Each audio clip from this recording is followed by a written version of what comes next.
Sirene meraung membelah langit, suaranya menusuk hingga ke jantung kota. Bukan lagi sebuah latihan, kali ini adalah sebuah kenyataan yang menakutkan. Di Askelon, sebuah kota yang biasanya ramai dengan aktivitas sehari-hari, kepanikan pecah seketika. Teriakan panik bercampur dengan raungan sirene, sementara ratusan, bahkan ribuan warga, berhamburan mencari perlindungan. Mereka berlari, mendorong satu sama lain, menuju tempat-tempat perlindungan bawah tanah yang telah disiapkan. Sebuah pemandangan yang seharusnya hanya ada dalam film, kini menjadi realitas yang mengerikan. Sementara itu, di Ashdod, situasi serupa juga terjadi. Jalan-jalan yang tadinya dipadati kendaraan, mendadak kosong. Yang tersisa hanyalah kepanikan dan pertanyaan, apa yang terjadi? Rasa takut itu berasal dari ancaman yang datang dari bawah tanah. Kelompok militan Hamas, yang selama ini dikenal bersembunyi di dalam jaringan terowongan yang rumit di bawah jalur Gaza, tiba-tiba melancarkan serangan roket mendadak. Menurut laporan yang kami dapatkan dari The Jerusalem Post, serangan ini begitu cepat dan tak terduga. Roket-roket tersebut diluncurkan dari terowongan-terowongan yang lokasinya sengaja dibuat dekat dengan perbatasan Israel. Taktik ini memungkinkan mereka untuk menyerang dengan cepat tanpa terdeteksi oleh sistem pertahanan Israel, setidaknya pada tahap awal. Serangan roket ini bukan hanya menargetkan kota-kota besar, tetapi juga daerah-daerah perbatasan yang lebih kecil, seperti Sderot dan Netivot. Sejak sirene pertama berbunyi, ratusan roket dilaporkan telah ditembakkan dalam gelombang-gelombang yang berurutan. Tim reporter Haaretz News yang berada di lapangan melaporkan bahwa beberapa roket berhasil ditembak jatuh oleh sistem pertahanan Iron Dome milik Israel. Namun, Iron Dome tidak 100% efektif. Beberapa roket berhasil lolos dan menghantam sasaran, menimbulkan kerusakan yang signifikan. Laporan dari berbagai sumber, termasuk Reuters dan Associated Press, mengindikasikan bahwa serangan ini adalah yang paling masif dalam beberapa tahun terakhir. Seorang jurnalis di Ashdod, Daniel Levy, memberikan kesaksiannya kepada Times of Israel, "Saya sedang minum kopi di sebuah kafe ketika sirene berbunyi. Awalnya saya pikir ini hanya peringatan biasa, tapi kemudian saya melihat orang-orang berlari. Saya melihat sebuah roket jatuh tidak jauh dari tempat saya berada. Suara ledakannya sangat keras, dan jendela-jendela kafe pecah." Kesaksian ini menggambarkan betapa mengerikannya situasi di lapangan. Hamas dengan cepat mengklaim tanggung jawab atas serangan ini. Dalam sebuah pernyataan yang disiarkan di saluran televisi Al-Aqsa, juru bicara Hamas, Abu Ubaidah, mengatakan bahwa serangan ini adalah balasan yang setimpal atas kebiadaban Israel di Gaza. Pernyataan tersebut merujuk pada operasi militer Israel yang menghancurkan beberapa infrastruktur penting di Gaza, termasuk rumah sakit dan sekolah, yang menurut Israel adalah tempat persembunyian para pejuang Hamas. Klaim ini langsung membantah pernyataan Israel yang mengatakan bahwa operasi mereka hanya menargetkan fasilitas militer. Al Jazeera melaporkan bahwa pernyataan Hamas tersebut mendapatkan dukungan luas dari kelompok-kelompok militan lainnya di kawasan, yang menganggap serangan roket ini sebagai tindakan pembalasan yang sah. Namun, di pihak Israel, serangan ini dilihat sebagai tindakan terorisme murni. Perdana Menteri Israel, Benyamin Netanyahu, dalam sebuah konferensi pers yang disiarkan oleh Channel 12 News, mengecam serangan ini sebagai serangan biadab terhadap warga sipil tak berdosa. Netanyahu bersumpah bahwa Israel akan merespons dengan kekuatan penuh dan tanpa ampun. Ancaman ini bukan hanya sekadar gertakan. Selang beberapa jam setelah serangan roket pertama, Angkatan Udara Israel mulai melancarkan serangan balasan. Tim reporter CNN yang berada di perbatasan Gaza melaporkan bahwa mereka melihat beberapa jet tempur Israel melintas di atas kepala mereka, menuju ke arah Gaza.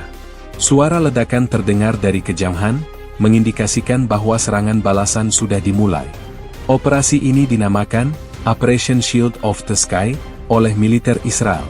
Menurut juru bicara militer, operasi ini akan menargetkan infrastruktur kunci Hamas, termasuk pusat komando, tempat penyimpanan roket, dan terowongan-terowongan yang digunakan untuk melancarkan serangan.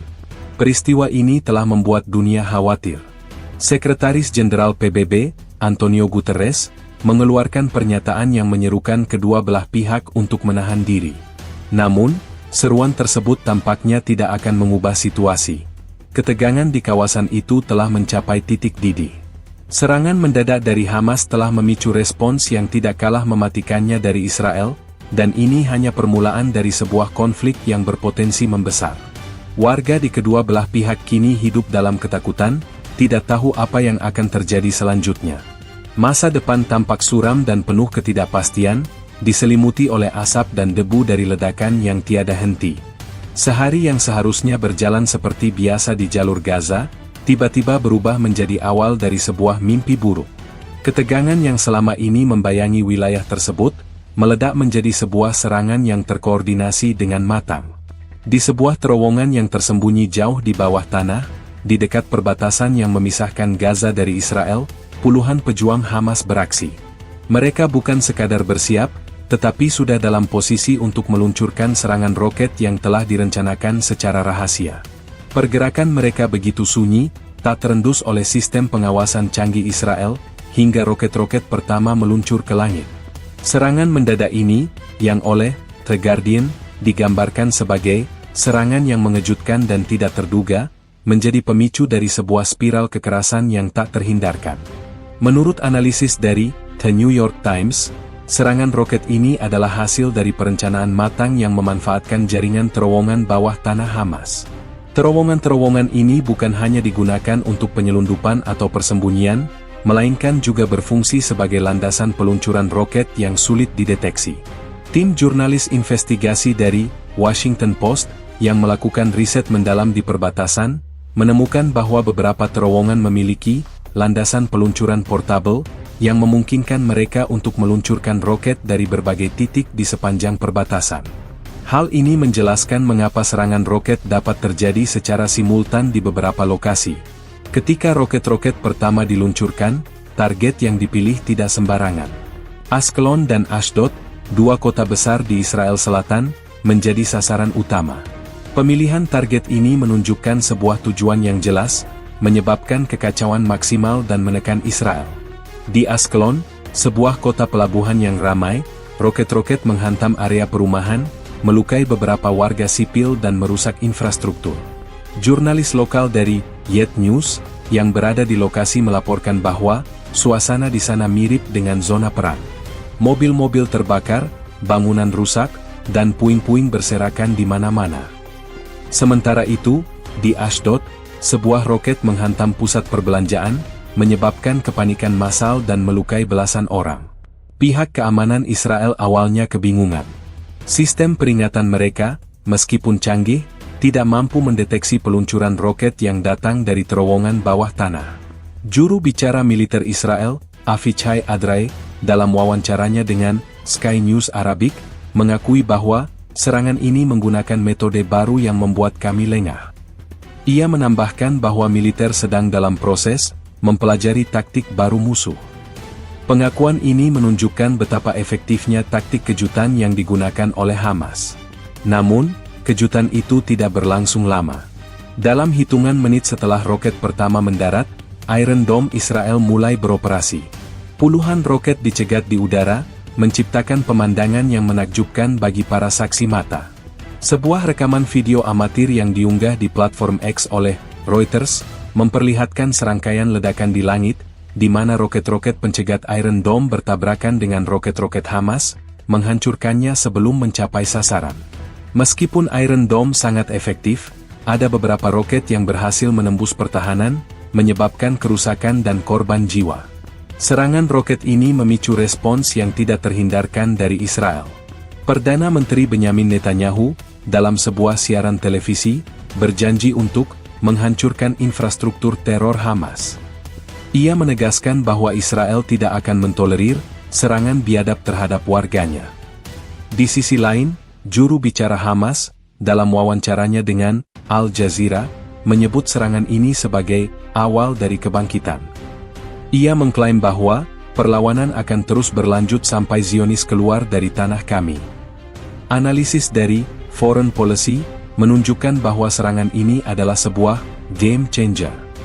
Serangan ini tidak hanya sekadar balasan, tetapi sebuah pernyataan yang jelas dari Hamas bahwa mereka masih memiliki kemampuan untuk menargetkan Israel, bahkan setelah bertahun-tahun blokade dan operasi militer.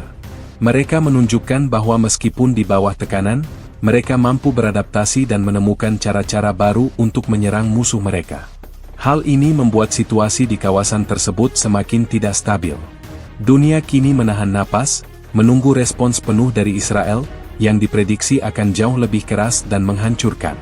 Sementara itu, di kedua belah pihak, ketakutan dan ketidakpastian telah menjadi teman sehari-hari, menggantikan perdamaian yang selama ini rapuh. Di balik kesunyian malam di perbatasan Gaza, sebuah operasi militer rahasia telah dimulai. Tidak ada tanda-tanda yang terlihat di permukaan, tidak ada pergerakan tank atau konvoi militer. Semua persiapan dilakukan di dalam labirin terowongan bawah tanah yang telah dibangun Hamas selama bertahun-tahun. Ini adalah sebuah mahakarya rekayasa militer yang tersembunyi, dirancang untuk menghindari pengawasan Israel yang canggih. Menurut laporan dari Jeunesse Defense Weekly, sebuah publikasi militer terkemuka, terowongan-terowongan ini dilengkapi dengan jalur rel kecil dan sistem ventilasi, memungkinkan pergerakan cepat para pejuang dan senjata. Pada momen yang tepat, sebuah tim khusus bergerak menuju titik peluncuran rahasia yang terletak hanya beberapa ratus meter dari perbatasan.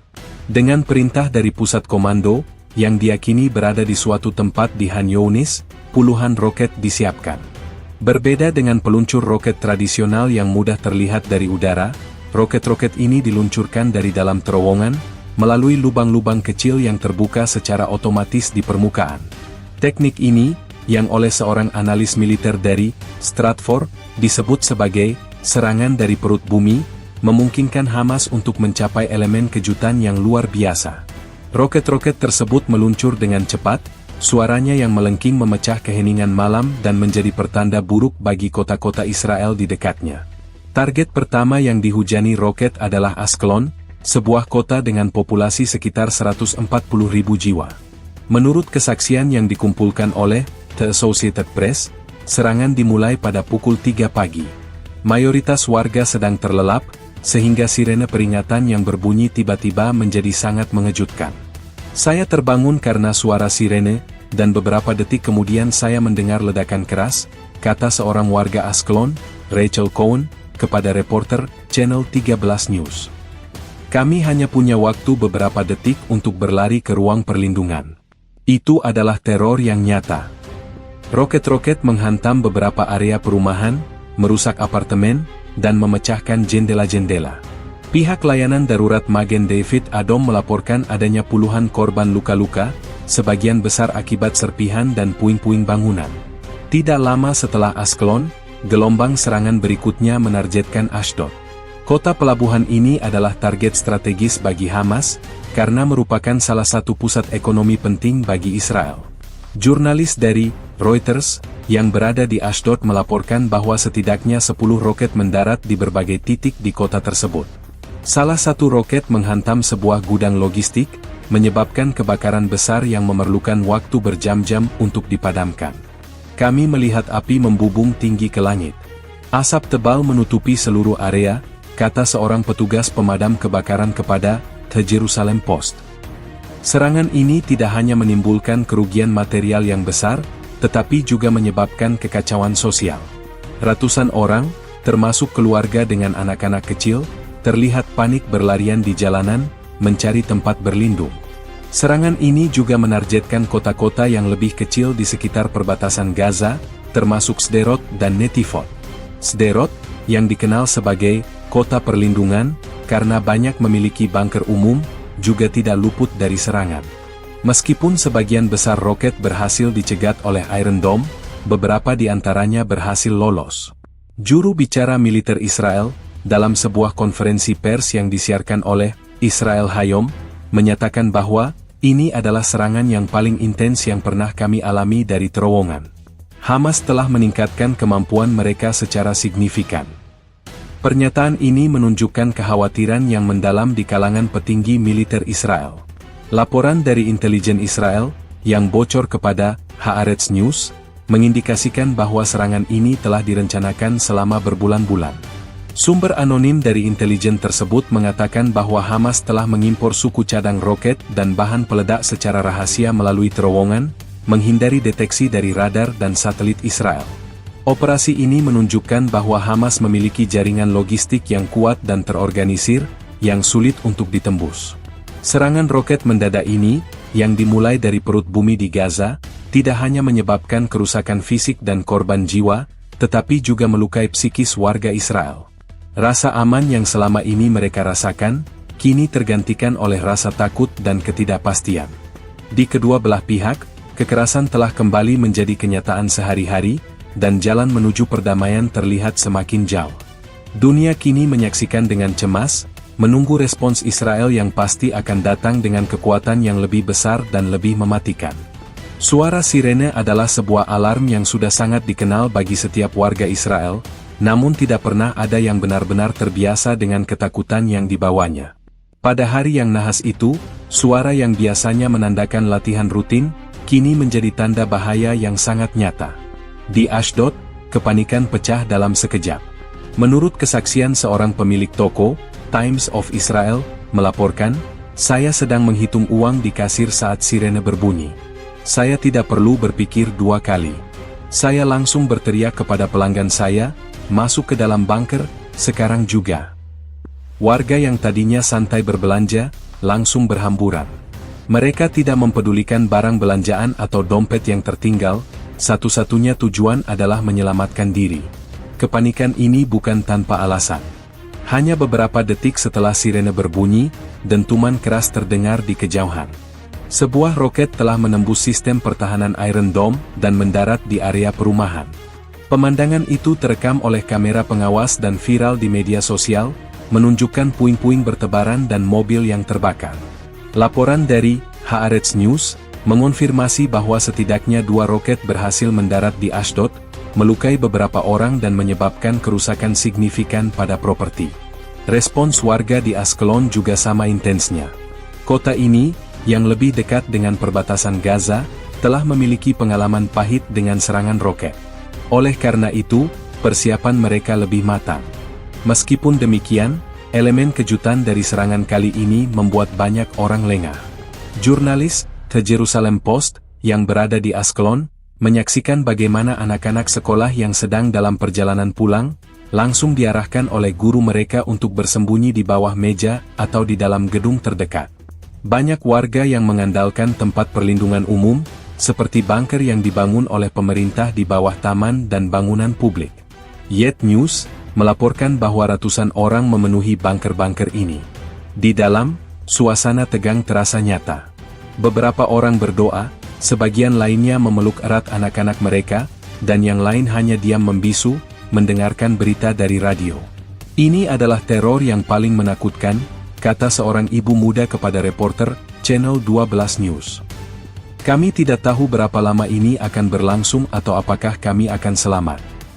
Bukan hanya bunker, tempat perlindungan darurat juga banyak ditemukan di stasiun kereta bawah tanah. CNN melaporkan bahwa sistem kereta bawah tanah di beberapa kota telah diubah menjadi tempat perlindungan sementara. Ribuan orang berlarian ke stasiun-stasiun ini, berdesakan di peron dan di dalam gerbong yang tidak bergerak. Di sana, mereka menemukan sedikit ketenangan dari ancaman di atas. Rekaman video dari stasiun kereta bawah tanah menunjukkan pemandangan yang menyentuh, di mana orang asing saling berbagi air dan makanan, menawarkan selimut kepada anak-anak, dan mencoba saling menghibur. Respons cepat dan terkoordinasi dari warga Israel ini adalah hasil dari puluhan tahun hidup di bawah ancaman. Laporan dari Al Jazeera mengutip seorang sosiolog Israel, Dr. Ami Friedman, yang menjelaskan bahwa masyarakat Israel telah mengembangkan sebuah insting bertahan hidup kolektif. Mereka tahu apa yang harus dilakukan ketika sirene berbunyi, dan mereka melakukannya secara otomatis, tanpa berpikir. Namun, Dr. Friedman juga mencatat bahwa stres psikologis dari serangan berulang ini sangat tinggi.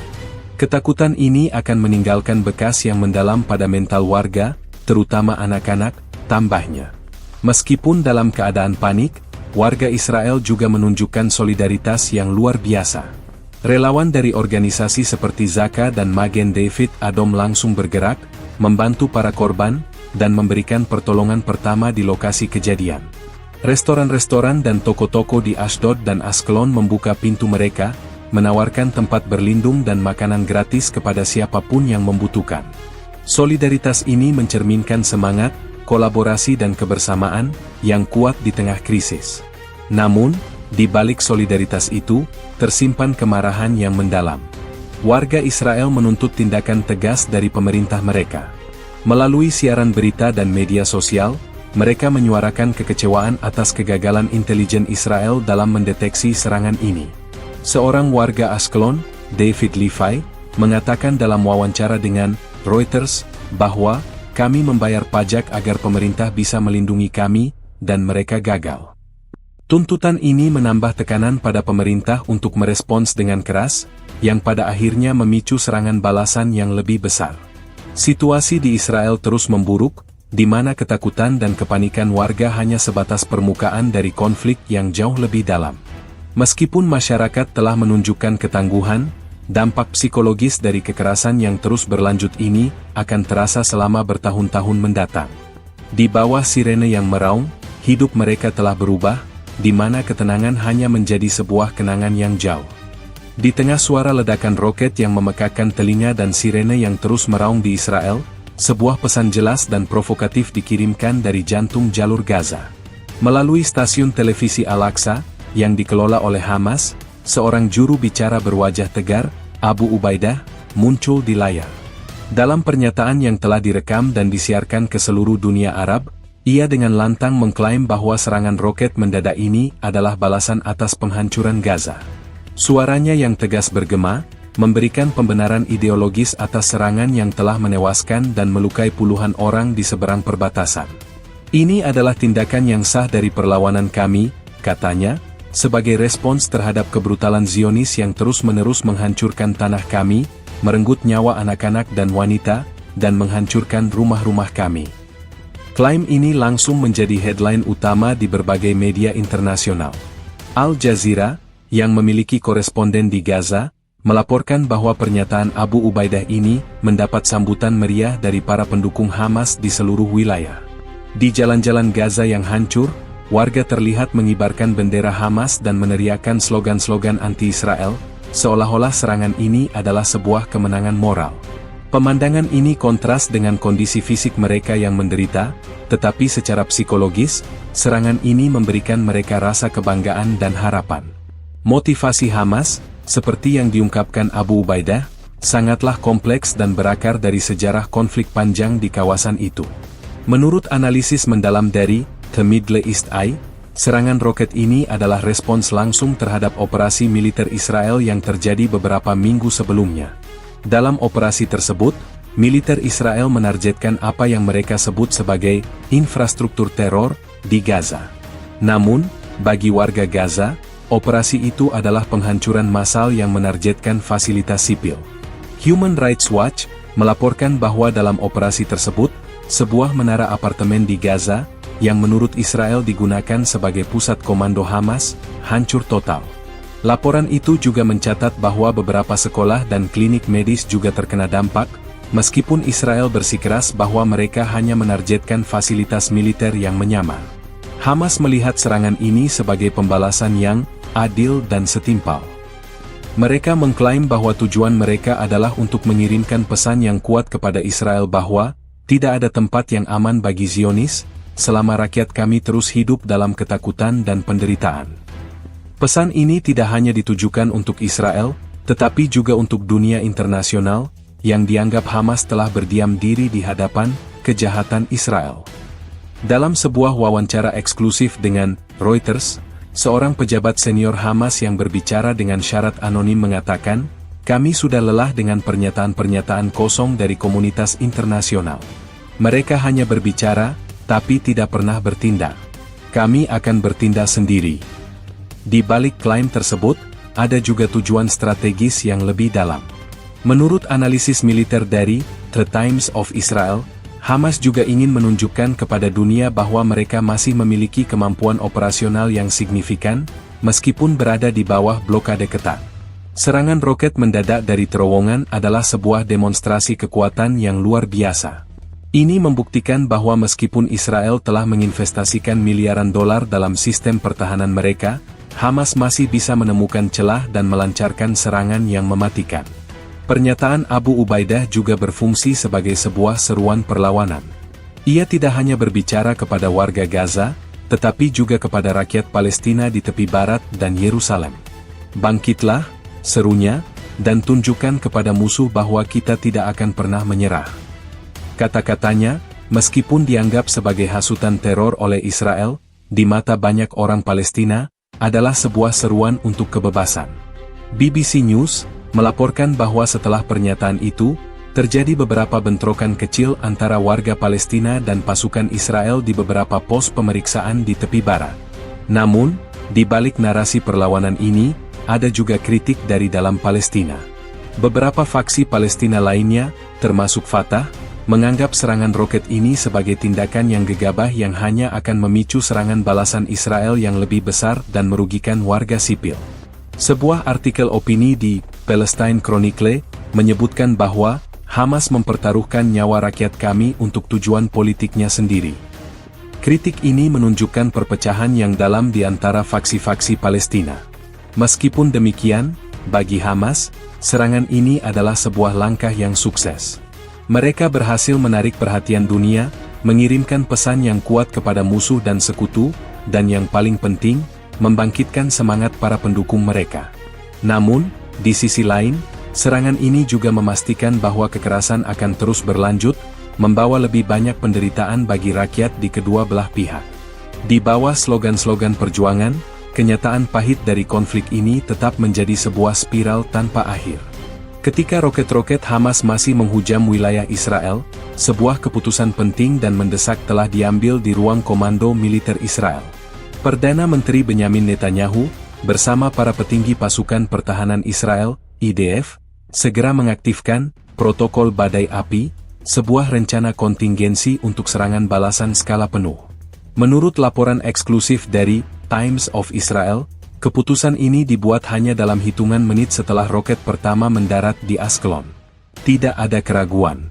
Ini adalah deklarasi perang dari Hamas, kata seorang sumber senior militer yang berbicara dengan syarat anonim. Respons kami harus setimpal, tegas, dan cepat. Respons tersebut datang lebih cepat dari yang diperkirakan. Kurang dari 2 jam setelah serangan roket dimulai, Angkatan Udara Israel, IAF, melancarkan serangan udara balasan ke jalur Gaza. Jet-jet tempur F-16 dan F-35, yang merupakan tulang punggung IAF, terlihat terbang rendah di atas perbatasan, memecah keheningan dengan raungan mesin jet yang memekakkan telinga. Laporan dari koresponden CNN yang berada di lapangan mengonfirmasi bahwa mereka melihat beberapa jet tempur menembakkan rudal ke arah Gaza. Sesaat kemudian, asap tebal membubung tinggi di Cakrawala, diikuti oleh suara ledakan yang menggelegar. Operasi ini diberi nama sandi, Operasi Iron Shield, oleh IDF. Juru bicara militer Israel, Laksamana Muda Daniel Hagari, dalam sebuah konferensi pers virtual yang disiarkan di seluruh dunia, menegaskan bahwa tujuan operasi ini adalah untuk melumpuhkan infrastruktur teror Hamas dan memastikan bahwa mereka tidak akan pernah lagi dapat melancarkan serangan terhadap warga sipil Israel. Ia menambahkan bahwa target yang dipilih sangat selektif dan didasarkan pada data intelijen yang akurat. Pernyataan ini bertujuan untuk menepis tuduhan bahwa Israel akan menyerang target sipil secara acak. Namun, di lapangan, kenyataannya jauh lebih kompleks.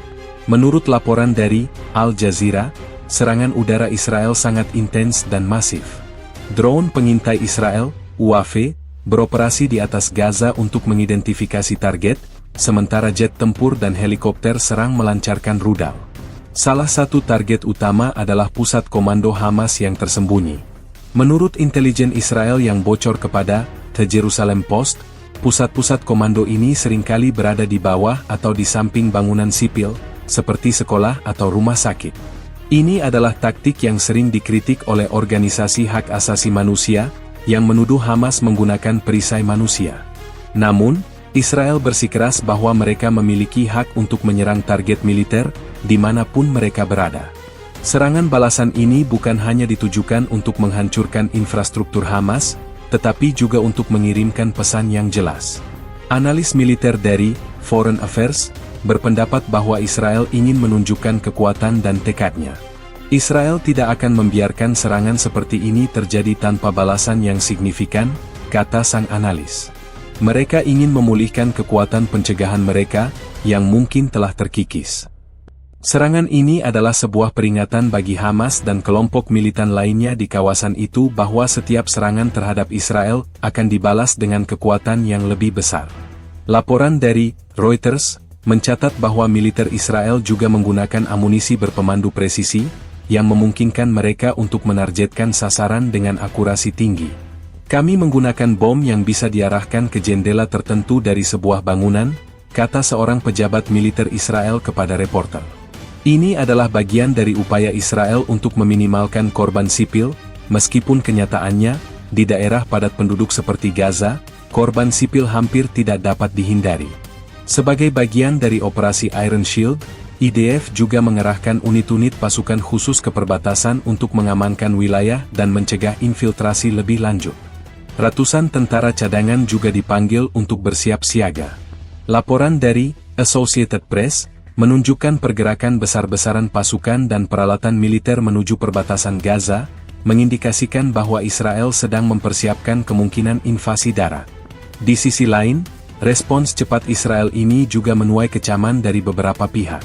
Kelompok-kelompok hak asasi manusia, seperti Amnesty International, mengeluarkan pernyataan yang mengecam penggunaan kekuatan yang tidak proporsional oleh Israel dan menyerukan agar kedua belah pihak segera menghentikan permusuhan. Namun, seruan ini tampaknya tidak dihiraukan. Israel telah menyatakan bahwa mereka akan terus melanjutkan operasi sampai Hamas benar-benar dilumpuhkan, dan Hamas telah bersumpah untuk membalas setiap serangan Israel. Di tengah ketegangan yang meningkat, satu hal menjadi jelas, konflik ini masih jauh dari kata selesai. Setiap ledakan di Gaza akan dibalas dengan roket ke Israel, menciptakan sebuah siklus kekerasan tanpa akhir. Setelah deklarasi perang tidak resmi, militer Israel, IDF, segera mengarahkan serangan balasan mereka dengan presisi mematikan. Operasi ini bukan hanya sekadar unjuk kekuatan, melainkan sebuah strategi yang dirancang untuk melumpuhkan saraf pusat Hamas. Menurut laporan dari The Institute for National Security Studies, di Tel Aviv, target-target yang dipilih didasarkan pada data intelijen yang dikumpulkan selama bertahun-tahun. Kami tahu persis di mana mereka bersembunyi dan bagaimana mereka beroperasi, kata seorang analis senior yang dikutip oleh The Jerusalem Post. Operasi ini adalah pemanfaatan dari setiap informasi yang kami miliki untuk memberikan pukulan telak kepada Hamas. Serangan udara masif Israel menargetkan berbagai infrastruktur kunci Hamas.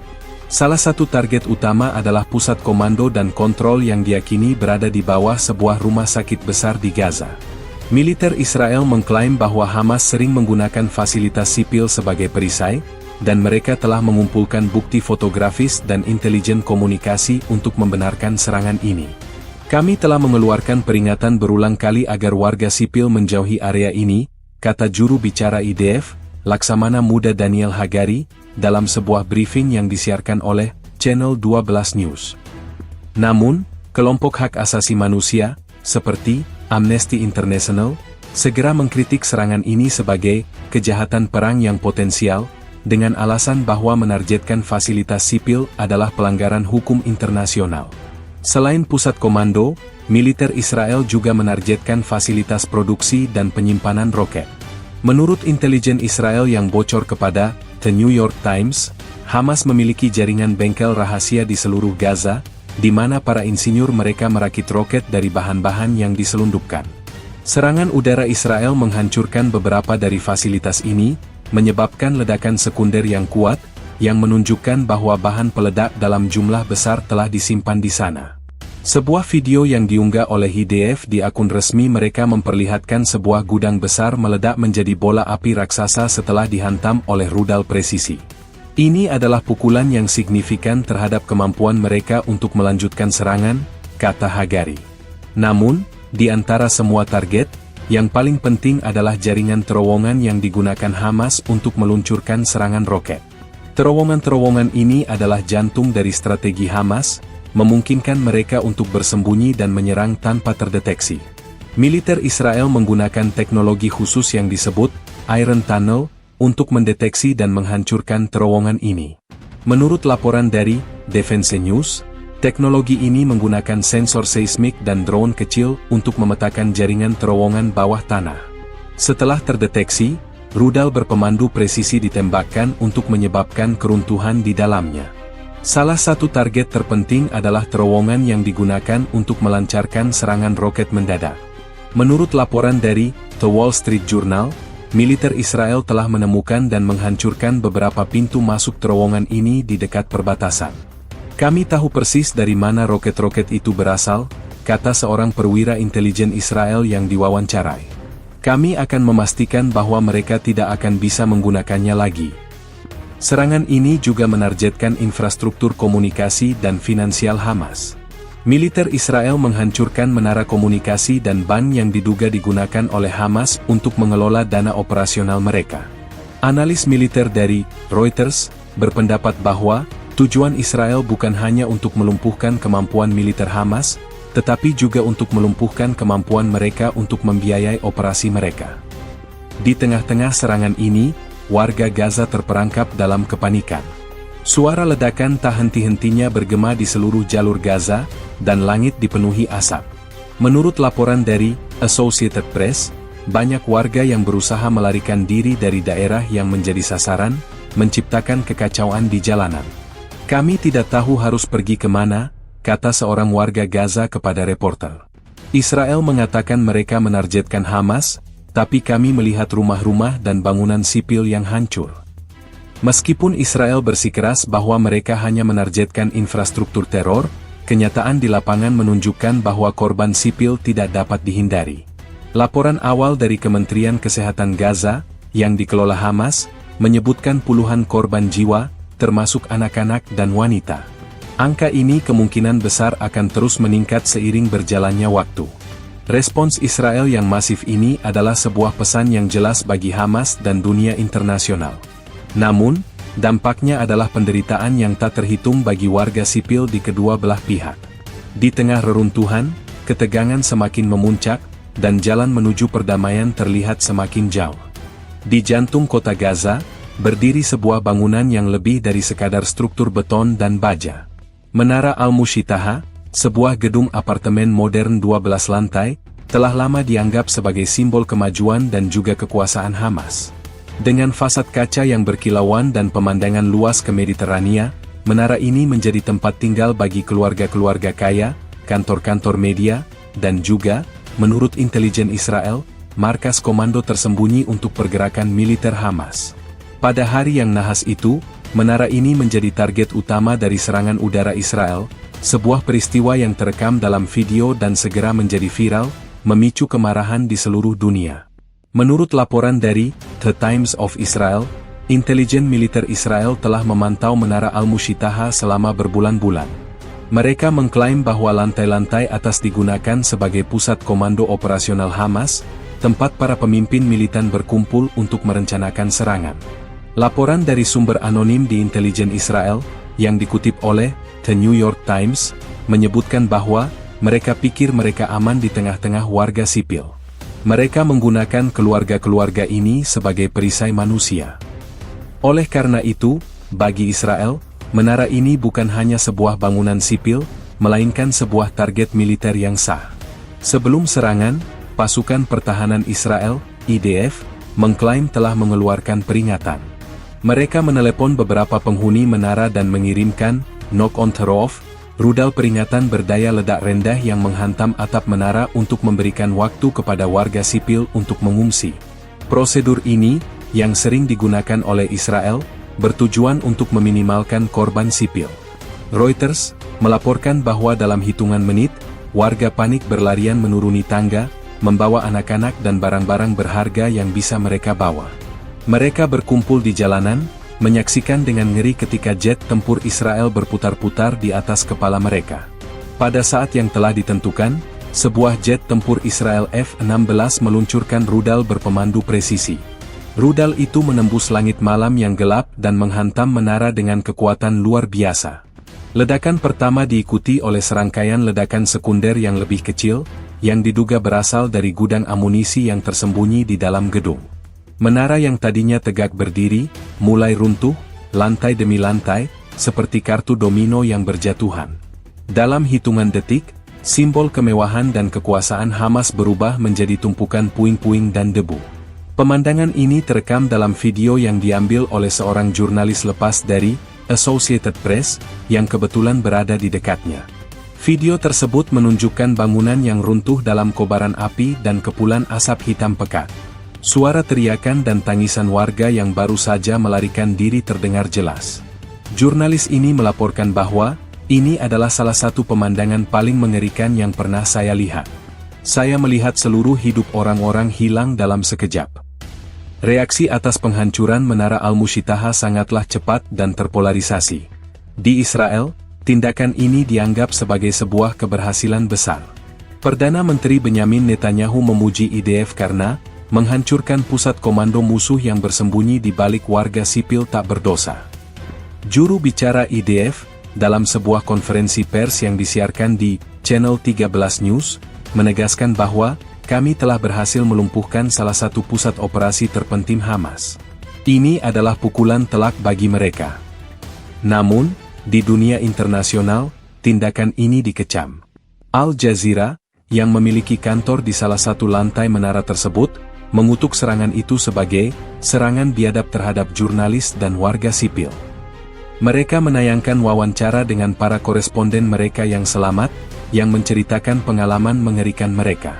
Kami baru saja meninggalkan gedung, dan beberapa detik kemudian, gedung itu hancur. Ini bukan hanya serangan terhadap Hamas, ini adalah serangan terhadap kebebasan pers, kata seorang koresponden senior. Laporan awal dari Kementerian Kesehatan Gaza, yang dikelola oleh Hamas, mengklaim adanya korban jiwa dari kalangan sipil, meskipun Israel bersikeras bahwa mereka telah mengosongkan gedung sebelum serangan. Human Rights Watch menyerukan penyelidikan independen terhadap insiden ini, untuk menentukan apakah Israel telah melanggar hukum internasional. Mereka berpendapat bahwa, bahkan jika ada fasilitas militer di dalam gedung, menargetkan struktur sipil yang padat penduduk adalah pelanggaran serius.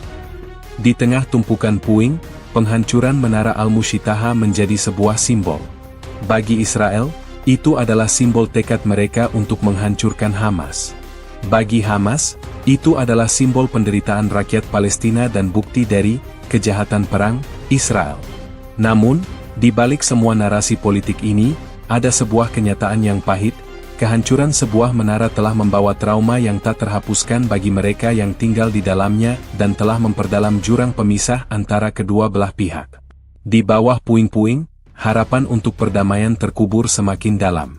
Saat serangan udara Israel mengguncang seluruh jalur Gaza, suara ledakan yang memekakkan telinga menjadi musik latar yang mengerikan bagi warga sipil. Namun, di tengah kepungan asap dan debu, satu hal menjadi jelas, Hamas tidak mundur. Di bawah bombardir yang intens dan tanpa henti, kelompok militan ini menunjukkan ketahanan yang mengejutkan. Alih-alih menghentikan serangan roket mereka, Hamas justru meningkatkan frekuensi peluncuran, seolah-olah ingin membuktikan bahwa kekuatan militer Israel tidak mampu sepenuhnya melumpuhkan mereka. Menurut laporan intelijen dari Jenes Defense Weekly, sebuah publikasi militer terkemuka, ini adalah demonstrasi kekuatan dan determinasi. Hamas ingin menunjukkan kepada Israel dan dunia bahwa mereka dapat terus beroperasi di bawah tekanan ekstrim. Jaringan terowongan bawah tanah, yang selama ini menjadi tulang punggung operasi Hamas, terbukti menjadi aset yang tak ternilai harganya. Meskipun beberapa terowongan telah dihancurkan oleh serangan udara Israel, banyak yang lainnya masih utuh dan berfungsi. Jurnalis investigasi dari The New York Times, yang berhasil mendapatkan akses ke beberapa laporan militer Israel yang bocor, mengungkapkan bahwa infrastruktur bawah tanah Hamas jauh lebih rumit dan luas dari perkiraan awal. Mereka memiliki jalur cadangan, tempat persembunyian, dan bahkan bengkel rahasia yang terhubung. Hal ini menjelaskan mengapa roket-roket terus diluncurkan meskipun bombardir di atas tanah sangat masif. Ketika militer Israel menargetkan menara-menara komando dan gudang senjata, para pejuang Hamas beroperasi dari terowongan-terowongan ini, meluncurkan roket dari lokasi yang berbeda setiap kali. Menurut analisis dari The Washington Post, taktik ini disebut serangan hit and run dari bawah tanah.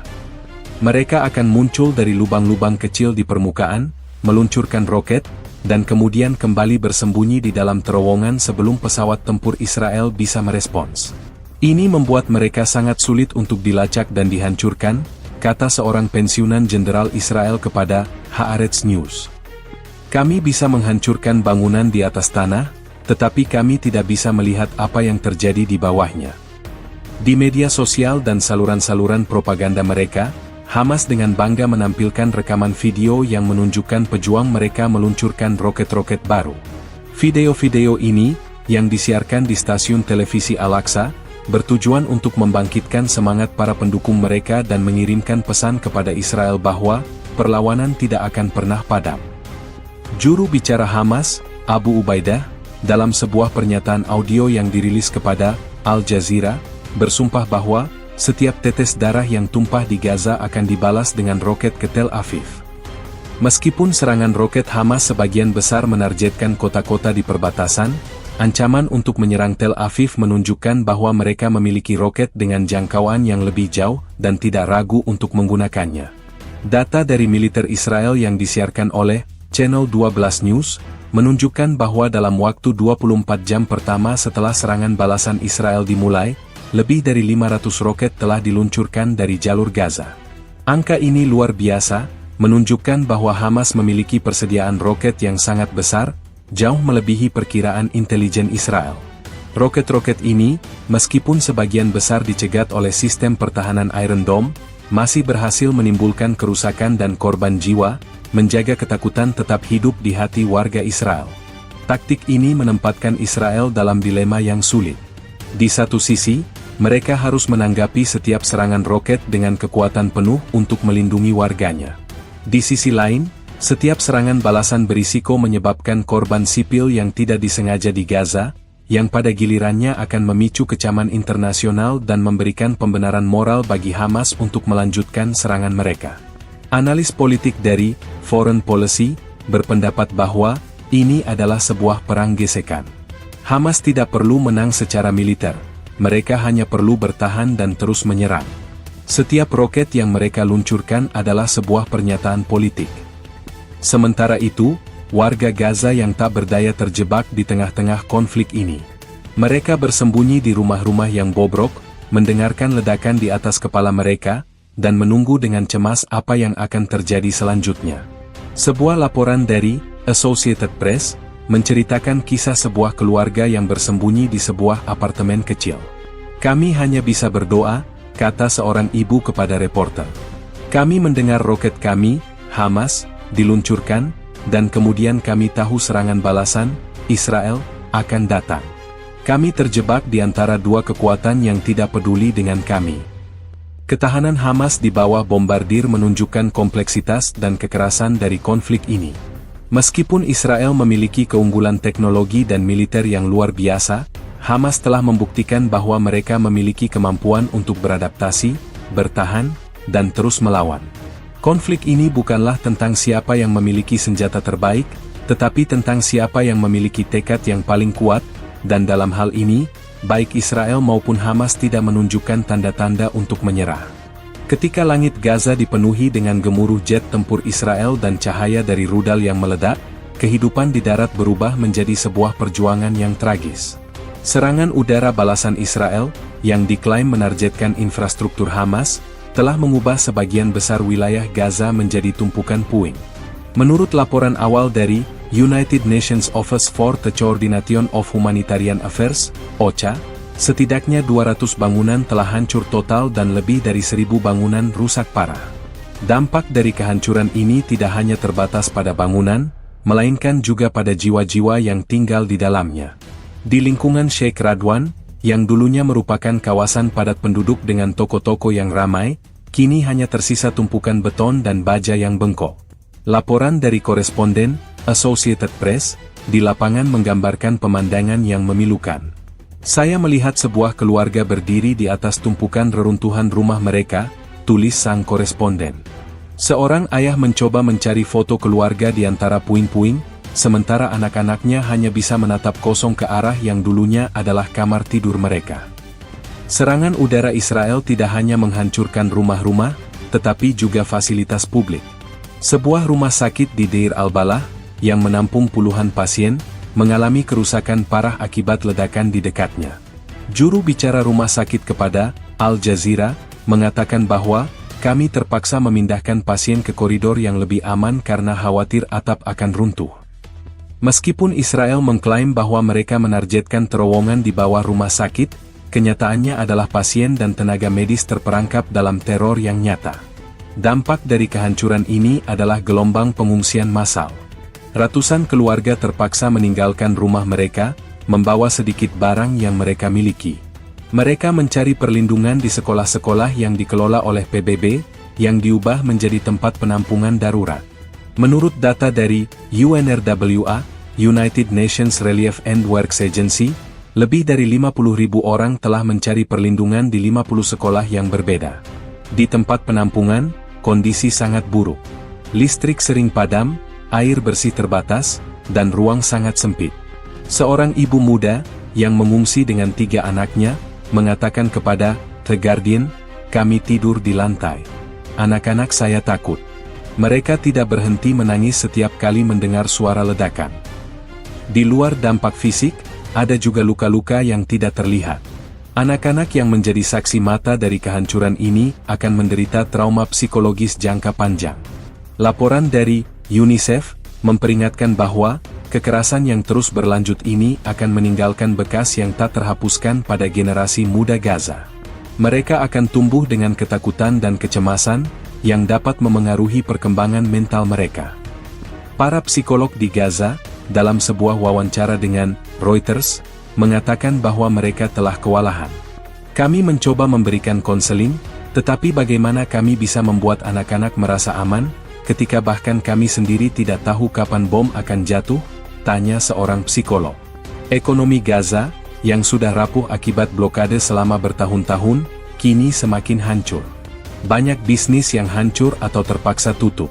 Laporan dari The World Bank memperkirakan bahwa kerugian ekonomi akan mencapai ratusan juta dolar.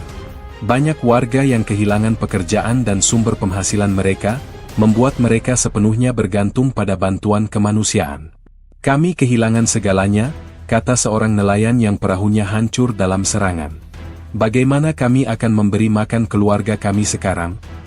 Di tengah kehancuran ini, ada juga kisah-kisah keberanian dan ketahanan. Tim penyelamat sipil dan relawan bekerja tanpa henti, menggali puing-puing dengan tangan kosong untuk mencari korban yang selamat.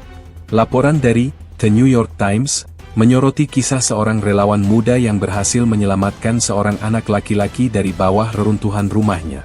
"Kami tidak punya pilihan selain untuk saling membantu," kata relawan tersebut.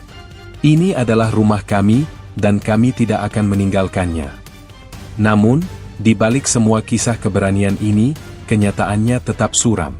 Kehancuran di Gaza adalah sebuah pengingat yang menyakitkan akan harga yang harus dibayar oleh warga sipil dalam setiap konflik. Di tengah reruntuhan, mereka tidak hanya kehilangan rumah dan harta benda, tetapi juga rasa aman dan harapan mereka untuk masa depan yang lebih baik. Bagi mereka, konflik ini bukanlah tentang politik atau ideologi, melainkan tentang bertahan hidup dari hari ke hari di tengah kehancuran. Di bawah langit Gaza yang pekat oleh asap hitam, kehidupan sehari-hari telah runtuh. Puluhan ribu warga sipil, yang tidak memiliki kaitan langsung dengan konflik, terperangkap dalam teror yang tak berkesudahan. Mereka adalah korban sesungguhnya dari serangan balasan Israel. Menurut laporan dari The United Nations Office for the Coordination of Humanitarian Affairs, OCHA, gelombang pengungsian massal telah dimulai, mengubah jalanan Gaza menjadi pemandangan yang memilukan. Anak-anak yang ketakutan, ibu-ibu yang putus asa, dan lansia yang kelelahan berbondong-bondong meninggalkan rumah mereka, mencari perlindungan di tempat yang dianggap lebih aman. Namun, dalam realitas Gaza yang padat, tidak ada tempat yang benar-benar aman. Para pengungsi ini membawa barang-barang yang bisa mereka selamatkan, beberapa selimut, dokumen penting, dan mungkin mainan favorit anak mereka. Seorang wanita paruh baya, yang berjalan tertatih-tatih dengan tas plastik di tangannya, menceritakan kisahnya kepada koresponden Associated Press, "Kami hanya punya waktu beberapa menit. Ada suara sirene, dan lalu ledakan di dekat rumah kami. Saya hanya bisa mengambil Al-Quran dan foto anak-anak saya. Ia kini berjalan menuju sekolah yang dikelola PBB, berharap bisa menemukan tempat berlindung. Sekolah-sekolah UNRWA, United Nations Relief and Works Agency, telah menjadi tempat penampungan darurat utama. Menurut data dari UNRWA, jumlah pengungsi telah melonjak menjadi lebih dari 75.000 orang dalam 48 jam pertama konflik. Kondisi di tempat penampungan ini sangat buruk. Ratusan orang berdesakan di ruang kelas yang sempit, dengan jatah makanan dan air yang terbatas. Dokter-dokter sukarela dari Médecins Sans Frontières, MSF, yang berada di salah satu sekolah, melaporkan adanya kasus penyakit yang meningkat, seperti infeksi saluran pernapasan dan diare, akibat sanitasi yang buruk. Kami kekurangan obat-obatan dan persediaan medis, kata seorang dokter, yang diwawancarai oleh The Guardian. Kami melakukan yang terbaik yang kami bisa, tetapi situasinya sangat mengerikan. Selain di sekolah-sekolah PBB, banyak warga yang juga mencari perlindungan di rumah sakit, meskipun fasilitas medis itu sendiri berisiko menjadi target serangan. Juru bicara Kementerian Kesehatan Gaza, yang dikutip oleh Al Jazeera, mengatakan bahwa rumah sakit telah menjadi tempat perlindungan terakhir bagi mereka yang tidak punya tempat tujuan. Namun, hal ini juga menempatkan rumah sakit dalam bahaya besar, karena Israel mengklaim bahwa Hamas bersembunyi di bawah atau di dekat fasilitas medis. Krisis kemanusiaan di Gaza bukan hanya soal pengungsian. Infrastruktur dasar, yang sudah rapuh akibat blokade bertahun-tahun, kini berada di ambang kehancuran total. Jaringan listrik, air, dan sanitasi telah mengalami kerusakan parah akibat serangan udara. Laporan dari Oxfam menyebutkan bahwa hampir 70% warga Gaza tidak memiliki akses ke air bersih. Listrik hanya menyala beberapa jam sehari. Ini adalah bencana kemanusiaan yang sedang terjadi. Di tengah kekacauan ini, warga Gaza menunjukkan ketahanan yang luar biasa. Relawan-relawan muda bekerja tanpa lelah, membantu keluarga-keluarga yang mengungsi, dan memberikan pertolongan pertama kepada para korban. Di sebuah lingkungan yang hancur, sebuah tim relawan sipil terlihat sedang menggali puing-puing dengan tangan kosong, mencari korban yang masih hidup. Kami tidak akan meninggalkan siapapun di belakang, kata seorang relawan kepada reporter Reuters. Ini adalah kewajiban kami. Namun, di balik keberanian ini, ada rasa putus asa yang mendalam. Warga Gaza merasa bahwa mereka telah dilupakan oleh dunia. Seorang pengungsi di sekolah PBB, seorang guru bernama Ahmed, mengatakan kepada The New York Times, "Kami tidak tahu kapan semua ini akan berakhir.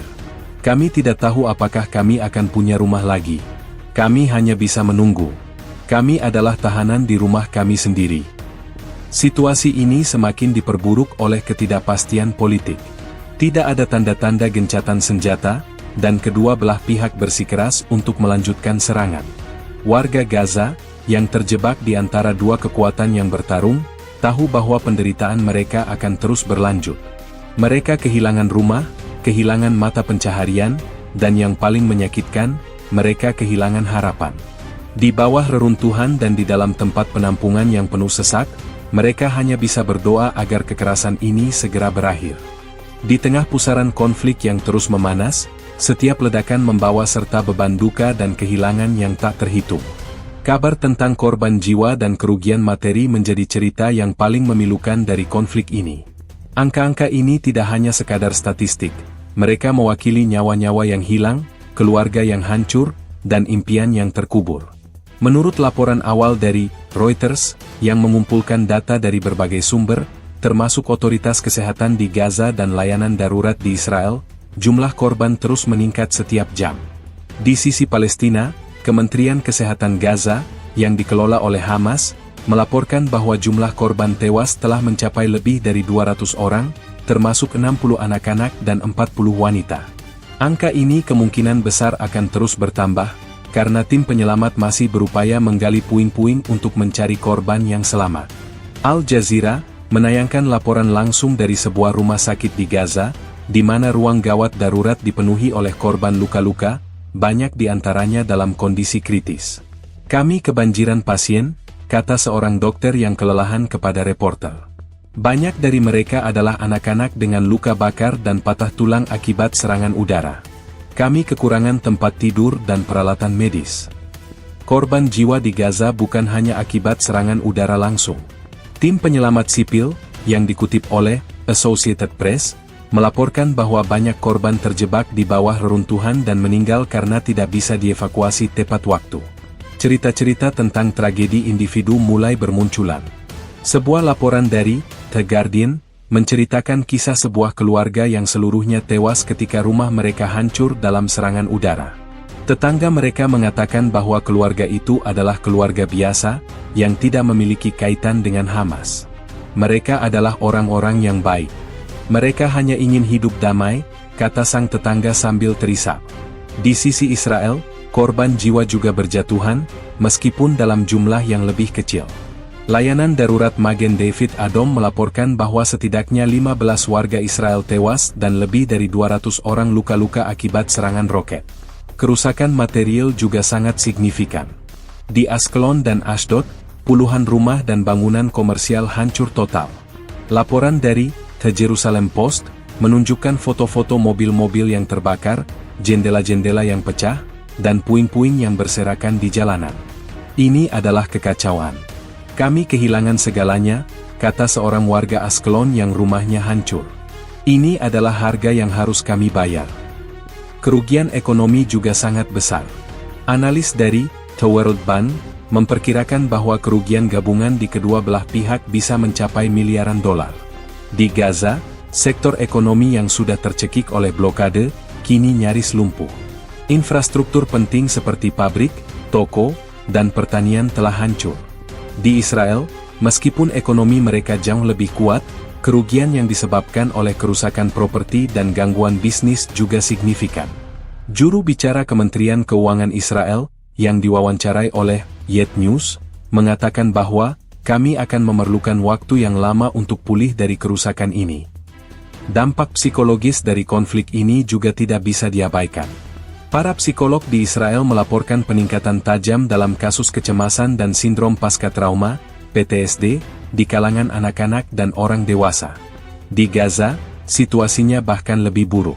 Sebuah laporan dari UNICEF memperingatkan bahwa generasi muda Gaza tumbuh dalam ketakutan yang konstan.